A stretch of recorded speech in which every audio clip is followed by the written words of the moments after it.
manifestation of Abrahamic covenant, udhihirisho wa agano lile ambalo Mungu alifanya kwa Abraham. Roho Mtakatifu anatudhihirishia kile ambacho Mungu alifanya agano na Abraham.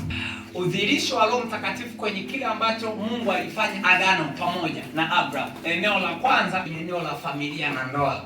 Ndipo hapo tunakuwa tunapata kitu kimoja kinaitwa uzao. Kwenye uzao ambao Mungu anawapa watoto wake, huwa hatoi tu uzao, anatoa mpaka na agano. Hatoi tu watu wabebe mtoto, ila Mungu pia anatembea kwenye huo ujauzito kiagano. Ni Roho Mtakatifu ndiye ambaye alihakikisha Mariamu anapata ujauzito kutoka kwenye nguvu za Roho Mtakatifu. Ni Roho Mtakatifu ndiye ambaye aliweka mtoto kwa Mariamu. Lakini ni Roho Mtakatifu pia anaweza akafanya kiagano na huyo mtoto akaweka kwenye hilo tumbo. Ulipookoka tu, Mungu hajataka ukoke peke yako. Anataka pia mpaka na utakachokizaa kibebe neema ya Mungu pia. Mungu hajataka akujaze Roho Mtakatifu wewe peke yako. Anataka pia mpaka na unachokizalisha kama ni biashara kibebe nguvu za Mungu pia. Kwa hiyo malaika alipokuwa amekuja kwa Mariamu akamuuliza swali, akamwambia inawezekanaje jambo la namna hii ya kwamba mimi sijawahi kumjua mume, naweza nikapataje mimba? Na malaika akamwambia kwa namna hiyo ya kibinadamu kwa kweli haitawezekana, isipokuwa nguvu za Roho Mtakatifu zitakufunika kama nini? Kama kivuli, na hicho kitakachozaliwa kitaitwa nani? Mtakatifu. Kwa hiyo kwa lugha nyepesi, hakina makando kando mengine, tayari kimeshatengwa.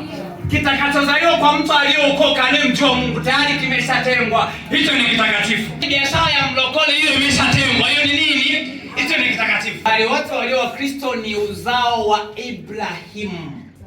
Mungu alipokuwa akizungumza na Abraham alizungumza katika lugha ya ahadi, lakini Mungu alipodhihirisha kile ambacho alimwahidi Abraham alijidhihirisha kiagano, akambadilisha jina kutoka Abraham akamuita Ibrahim. Sasa wakati Mungu anamwahidi Abraham alimwahidi kiahadi, lakini alipotekeleza ahadi alienda kiagano kumbadilisha jina kutoka Abraham akamuita kwa nani? Ibrahim. Na ndio maana wewe ulipookoka unaitwa mwana wa Mungu, sio mwana wa ukoo wenu. Kwa hiyo Mungu ulipata nafasi ya kuvuka, umeingizwa kwenye agano la Ibrahim, sio agano la Abraham. Kwa sababu kwa Abraham ilikuwa ni ahadi, lakini kwa Ibrahim ni utimilifu kiagano. Wewe umeingiaje kiagano? Yesu Kristo alipokufa alimwaga damu yake pale msalabani.